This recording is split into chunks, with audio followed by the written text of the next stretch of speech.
Capítulo 1. A fachada da perfeição. Para entender o crime, precisamos primeiro entender as vítimas e o mundo que elas construíram. Manfred Albert von Richthofen não era um homem comum. Engenheiro respeitado, ele trabalhava na Dersa, uma empresa estatal paulista, e tinha uma reputação de ser extremamente metódico, inteligente e, segundo alguns relatos, rígido. Ele vinha de uma linhagem alemã nobre e trazia consigo um senso de disciplina quase militar. Sua esposa, Marisia e Silva von Richthofen, era o complemento perfeito para essa imagem de sucesso. Médica, psiquiatra, inteligente e dedicada à família. Juntos, eles personificavam o sonho da classe média alta paulistana: carreiras de sucesso, estabilidade financeira e uma bela casa na rua Zacarias de Góes. Eles tinham 2 filhos, o caçula, Andreas, um garoto quieto e estudioso, e a primogênita, Suzanne. Pausa. Suzanne Louise von Richthofen, nascida em 1983, era, sob todos os aspectos externos, a filha de ouro.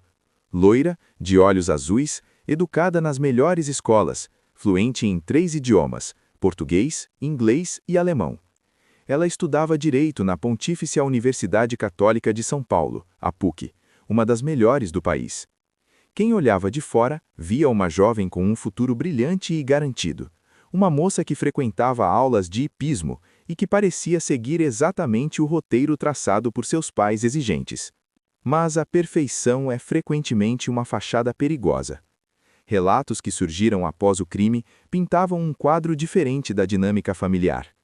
Manfred era descrito como um pai controlador, que exigia excelência em tudo e que mantinha as rédeas curtas sobre a filha, mesmo ela já estando na universidade. Marisia, por sua vez, era vista como a mediadora, mas também submissa à vontade forte do marido. Havia pressão, havia expectativa, e dentro de Suzanne havia algo que ninguém percebeu até ser tarde demais: uma semente de rebelião e um vazio moral que logo encontraria um catalisador. Pausa longa para a transição.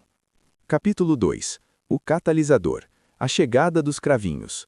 A vida meticulosamente planejada de Suzanne começou a sair dos trilhos em agosto de 1999. Aos 16 anos, ela conheceu Daniel Cravinhos de Paula e Silva.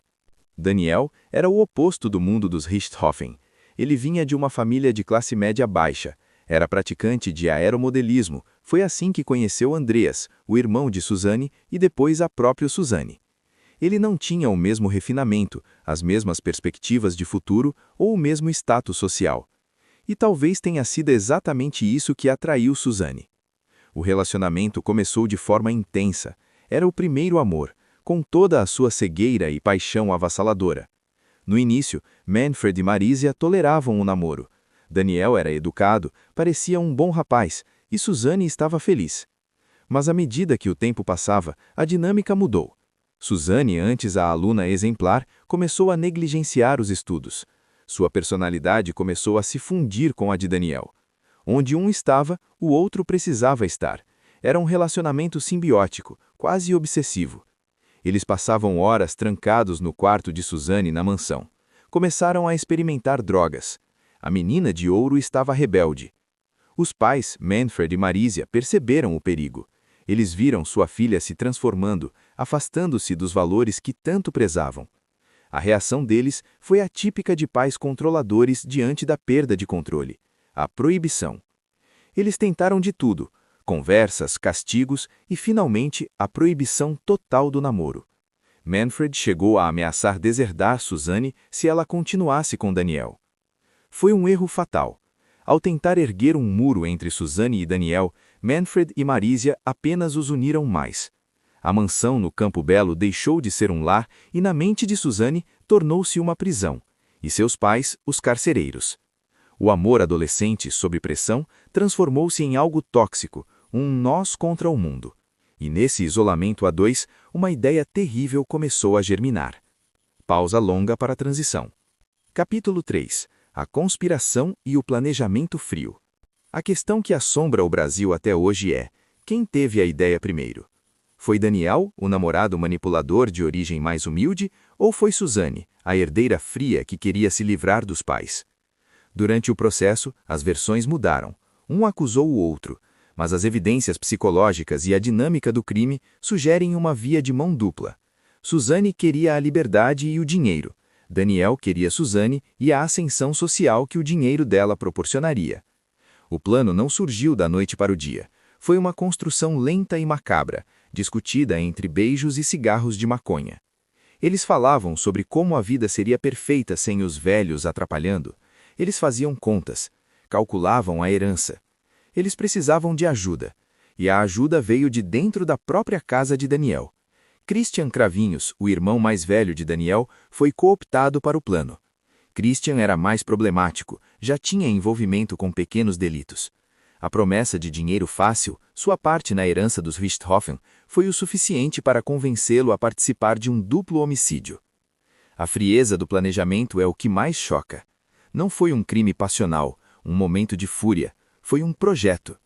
Eles decidiram que o crime deveria parecer um latrocínio, um roubo seguido de morte. Isso desviaria a atenção da polícia para longe da filha.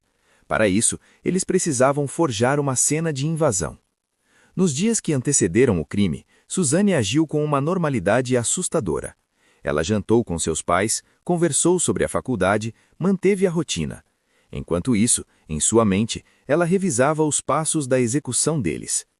Eles decidiram a data, 31 de outubro de 2002, quinta-feira, feriado de Halloween, ironicamente. O plano estava traçado. Suzanne seria a chave mestra. Ela abriria as portas do castelo para os algozes entrarem. Pausa longa para a transição. Capítulo 4. A Noite das Bruxas, 31 de outubro de 2002. Vamos reconstruir, passo a passo, a noite que manchou a história criminal brasileira. Pausa. Ritmo mais lento e tenso. No início da noite de 31 de outubro, a família Richthofen estava em casa. O clima parecia normal. Manfred e Marisia já estavam deitados na sua suíte no andar superior. Andreas, o irmão mais novo, estava em seu quarto. Por volta das 10 horas, Suzanne saiu de casa com o pretexto de levar Andreas para uma lan house, onde ele passaria a noite jogando com amigos. Era parte crucial do plano, tirar um único testemunha inocente da cena do crime. Suzanne deixou o irmão na lan house, despediu-se dele, sabendo que ele nunca mais veria os pais vivos, e foi encontrar Daniel e Christian Cravinhos. Os três se encontraram nas proximidades da mansão. O carro de Suzanne, um Gol, foi usado para levar os assassinos até a porta. O relógio marcava pouco depois da meia-noite quando eles chegaram à rua Zacarias de Góes. A rua estava deserta e silenciosa. Suzanne entrou primeiro. Ela precisava garantir que o caminho estava livre. A sangue frio, ela foi até o painel de controle e desligou o sistema de alarme da casa e as câmeras de segurança. Ela também prendeu os 2 cachorros da família, para evitar que latissem. A casa estava em silêncio. Suzanne voltou à porta da garagem e deu o sinal. Daniel e Christian Cravinhos entraram. Eles não estavam armados com revólveres. O plano exigia silêncio. Eles carregavam barras de ferro que haviam sido preparadas artesanalmente por Daniel dias antes, com empunhaduras de fita isolante para não escorregar das mãos. Pausa tensa. O momento da traição final. Suzanne guiou os 2 irmãos pela escada acarpetada até o andar superior. Ela apontou para a porta da suíte principal. Ela indicou onde seus pais dormiam. Manfred de um lado, Marisia do outro. Suzanne não entrou no quarto. Ela desceu as escadas e sentou-se no sofá da sala de estar, no andar de baixo. Ela tapou os ouvidos. Lá em cima, o horror começou. Daniel atacou Manfred. Christian atacou Marisia. Os golpes foram brutais, múltiplos, desferidos com a intenção clara de não apenas matar, mas de destruir. Manfred morreu quase instantaneamente com os primeiros golpes na cabeça. Marisia, porém, acordou inesperadamente. A psiquiatra tentou se defender instintivamente, erguendo as mãos. Seus dedos foram fraturados pelas barras de ferro. Ela agonizou antes de sucumbir aos ferimentos devastadores no crânio e na face. O ataque durou poucos minutos, mas a violência foi extrema. O quarto ficou banhado em sangue. Paredes, teto, abede. Após o massacre, o silêncio voltou à mansão. Daniel e Christian desceram as escadas. Suzanne, ainda no sofá, perguntou se estava feito. A resposta foi positiva. Então começou a segunda fase do plano, a encenação. Ritmo volta ao normal. O trio começou a revirar a casa. Eles abriram gavetas na biblioteca de Manfred, jogaram papéis no chão. Pegaram joias de Marisia e dinheiro que Manfred guardava em uma pasta, cerca de 8.000 reais em dólares, euros e reais. A intenção era simular que ladrões haviam entrado em busca de valores. Um detalhe crucial que mais tarde ajudaria a polícia: eles não arrombaram nenhuma porta ou janela para entrar. A invasão foi interna. Com a cena montada, eles precisavam de um álibi. Eles deixaram a casa. Daniel e Christian foram para a casa deles, onde Christian guardou o dinheiro roubado e se livrou das roupas ensanguentadas e das barras de ferro. Suzanne e Daniel, em uma demonstração chocante de frieza, decidiram que deveriam ser vistos juntos em algum lugar. Eles foram a um motel. Sim. Horas depois de orquestrar o assassinato brutal dos próprios pais, Suzanne von Richthofen foi a um motel com um dos assassinos para comemorar o sucesso do plano e criar um álibi. Eles permaneceram lá por cerca de 1 hora, pediram um lanche e pagaram com um cartão de crédito de Suzanne, um rastro que provaria onde eles estavam. Às 3 da manhã, Suzanne seguiu o script final. Ela foi buscar o irmão Andreas na lan house. Quando chegaram em casa, ela fingiu surpresa ao ver a porta da garagem aberta e as luzes apagadas. Ela disse a Andreas que algo estava errado e que não deveriam entrar. Ela ligou para a polícia. O chamado era para um suposto assalto. Quando os policiais chegaram, Suzanne pediu que eles entrassem primeiro, alegando estar com medo. Os policiais subiram. A cena que encontraram no quarto do casal era dantesca, algo que veteranos da polícia descreveram como uma das piores que já tinham visto. Suzanne havia executado seu plano. Seus pais estavam mortos. Ela era, em teoria, livre e rica, mas o castelo de mentiras começou a ruir quase imediatamente. Pausa longa para a transição. Capítulo 5. A investigação. O desmoronar das mentiras. A Polícia Civil de São Paulo, especificamente a equipe do DHPP, Departamento de Homicídios e Proteção à Pessoa, não demorou a perceber que havia algo muito errado naquela cena de crime. O delegado responsável e os peritos criminais notaram inconsistências gritantes desde o primeiro minuto. Primeiro, o alarme. Como ladrões teriam entrado sem disparar o alarme sofisticado da mansão, e os cachorros, conhecidos por serem bravos, por que não latiram? Segundo, a entrada. Não havia sinais de arrombamento nas portas ou janelas externas. Quem entrou tinha a chave ou teve a porta aberta por alguém de dentro. Terceiro, a seletividade do roubo. Embora a biblioteca estivesse revirada, itens de alto valor, como equipamentos eletrônicos caros que ficavam à vista na sala, foram ignorados. O roubo parecia encenado, focado apenas no quarto do casal e no escritório. Mas o fator mais estranho era o comportamento de Suzanne. Os policiais, experientes em lidar com famílias enlutados, notaram uma frieza incomum na jovem. Ela chorava pouco e suas lágrimas pareciam forçadas. Em um momento que chocou os investigadores, enquanto a perícia ainda trabalhava nos corpos de seus pais no andar de cima, Suzanne estava na cozinha comendo tranquilamente. Outro detalhe perturbador ocorreu durante o velório. Suzanne chegou acompanhada de Daniel Cravinhos. O comportamento do casal foi descrito por testemunhas como inadequado. Eles trocavam carícias e olhares cúmplices enquanto os caixões de Manfred e Marisia estavam presentes. A polícia começou a apertar o cerco. Eles investigaram o relacionamento de Suzanne e Daniel e as brigas constantes com os pais vieram à tona. Descobriram a compra recente de uma moto Suzuki por Daniel, paga com dólares em espécie, dólares que coincidiam com o dinheiro roubado da mansão.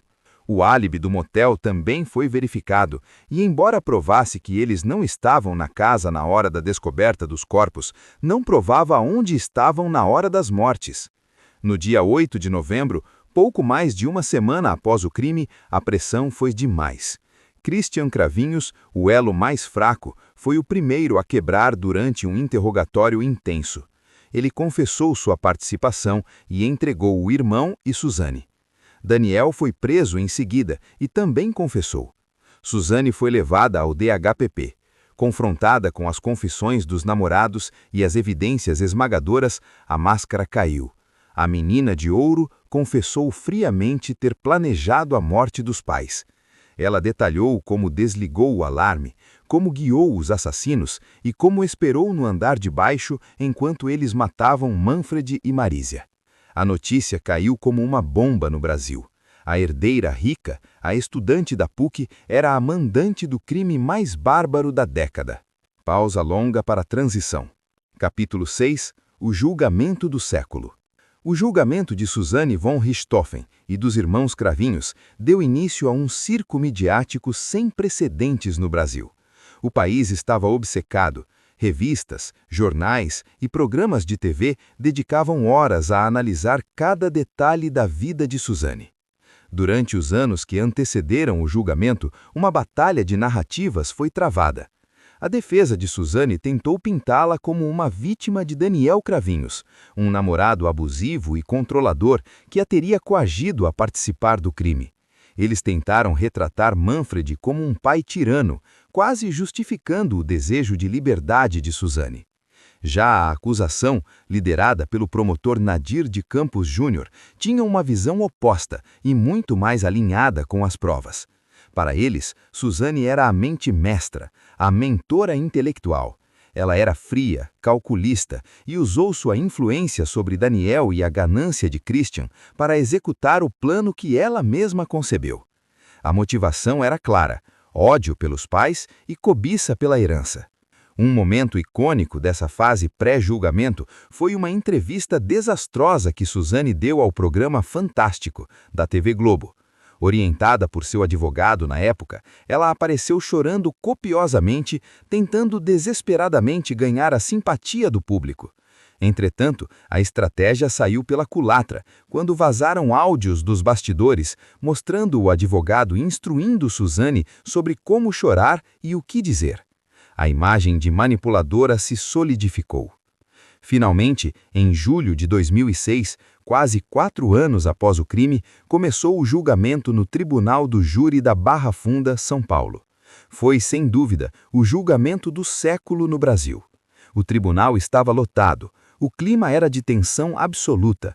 Durante 5 dias, o júri ouviu testemunhas, peritos e os próprios réus. O ponto alto foram os depoimentos dos acusados. A estratégia de um culpar o outro ficou evidente. Daniel e Christian tentaram minimizar a participação de Suzane no ato físico, mas confirmaram que o plano era dela. Suzane, em seu depoimento, manteve a postura de vítima de Daniel, alegando que ele a ameaçava e que ela não tinha escolha. O promotor Nadir de Campos Júnior foi implacável. Em um discurso inflamado, chamou Suzane de a reencarnação do mal e descreveu para os jurados a brutalidade dos golpes que esmagaram os rostos de Manfred e Marísia, enquanto a filha esperava no andar de baixo. Na madrugada de 22 de julho de 2006, saiu o veredito. O júri popular não comprou a tese da defesa de Suzane. Suzane von Richthofen foi condenada a 39 anos e 6 meses de prisão por duplo homicídio triplamente qualificado. Motivo torpe, meio cruel e recurso que impossibilitou a defesa das vítimas. E fraude processual. Daniel Cravinhos recebeu a mesma pena, 39 anos e 6 meses. Christian Cravinhos foi condenado a 38 anos e 6 meses. A justiça, aos olhos da sociedade, havia sido feita, mas a história não terminava ali. Pausa longa para a transição. Conclusão e pós-crime. A vida após a sentença. A condenação de Suzane von Richthofen fechou um capítulo judicial, mas abriu outro, a fascinação continuada do público por sua vida na prisão. Suzane foi enviada à penitenciária feminina de Tremembé, no interior de São Paulo, conhecida por abrigar presas de casos famosos. Lá, ela teve que se adaptar a uma realidade muito diferente da mansão do Campo Belo. Ao longo dos anos, Suzane demonstrou a mesma capacidade de adaptação e, segundo alguns, manipulação que exibia antes do crime. Ela se tornou uma presa modelo. Trabalhou na oficina de costura, estudou e rapidamente aprendeu as regras de sobrevivência no cárcere. Sua vida amorosa dentro da prisão também foi notícia. Ela teve um relacionamento polêmico com Sandra Regina Gomes, que era conhecida como Sandrão, que tinha sido namorada de Elise Matsunaga, outra presa famosa. Mais tarde, Suzane se converteu a uma igreja evangélica e chegou a ficar noiva com um homem fora da prisão. Mas o ponto mais controverso de sua pena sempre foram as saidinhas. A partir de 2015, ao progredir para o regime semiaberto, Suzane ganhou o direito a saídas temporárias em datas comemorativas, como Dia das Mães e Dia dos Pais. Cada vez que Suzane saía da prisão nessas datas, o Brasil entrava em um debate acalorado.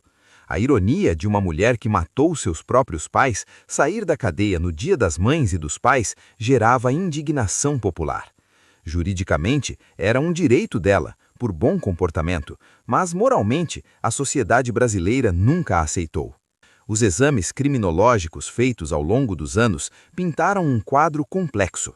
Enquanto alguns laudos atestavam que ela estava apta a voltar ao convívio social, outros, como o famoso teste de Rorschach, realizado em 2018, apontavam traços de egocentrismo elevado, narcisismo, agressividade camuflada e pouca capacidade de sentir culpa genuína. Em janeiro de 2023, após cumprir mais de 20 anos de pena, a Justiça concedeu a progressão para o regime aberto. Suzane von Richthofen deixou a prisão de Tremembé para tentar reconstruir sua vida em liberdade. Hoje, ela tenta viver no anonimato, embora isso seja quase impossível. Ela abriu um pequeno ateliê de costura e, segundo notícias recentes, tornou-se mãe. Uma nova vida, construída sobre as cinzas da antiga. E o que aconteceu com Andreas, o irmão mais novo? O grande sobrevivente e vítima esquecida dessa tragédia. Andreas herdou a fortuna da família após uma longa batalha judicial para declarar Suzane indigna da herança. Ele se formou em Química na USP, tentou seguir uma vida acadêmica discreta, mas relatos recentes indicam que ele enfrenta sérios problemas psicológicos, vivendo recluso e lidando com o peso insuportável do trauma. O plano de Suzane não matou apenas os pais, destruiu também a vida do irmão que ela dizia amar. O caso Richthofen permanece como uma cicatriz aberta. Ele nos fascina porque desafia nossa compreensão básica de amor familiar e lealdade. Ele nos lembra que monstros não vivem apenas em contos de fadas ou em becos escuros. Às vezes, eles são criados com as melhores escolas, as melhores roupas e vivem no quarto ao lado. Pausa final. Encerramento. Obrigado por ouvir esta análise profunda sobre